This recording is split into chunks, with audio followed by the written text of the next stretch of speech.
The last thought I had before my feet left the ground was, I'm having so much fun.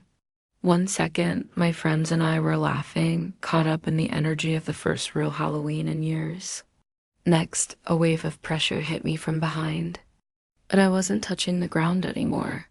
I was being carried by a force I couldn't control, and the sound of the party completely twisted. It was like a beautiful song played backwards to reveal a hidden evil message. That night in Itaewon was insane. For the first time since the pandemic, it felt like we could actually be young again.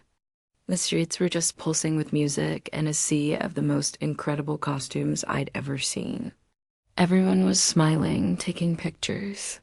We all saw Itaewon as a totally safe place, a neighborhood, where you could forget your worries and just have fun. Asterisk my friends and I planned this for weeks.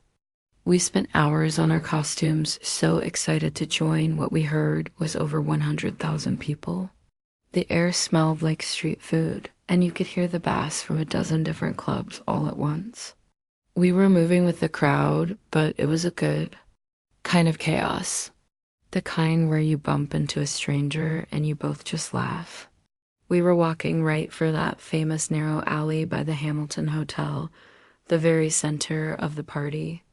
We had no idea it was about to become the center of a nightmare. We thought we were completely safe, never imagining the night could turn on us. We were wrong. We expected a massive party, but what we got was a tragedy that would scar the entire country and leave hundreds of us trying to figure out how to go on. Asterisk healing is not easy. For a long time, I couldn't talk about this, but I'm learning that staying silent just makes the trauma worse. Writing this, talking about it, it's how I'm taking the story back. I even went back to the alley, which is now called the October 29 Memorial Alley. It was terrifying, but I had to do it to honor those who didn't make it. We, the survivors and the families, are still fighting for answers and to make sure the people in charge are held responsible for a disaster that should have been prevented. The government has passed an act to help victims, but the fight for real accountability and new safety rules is not over.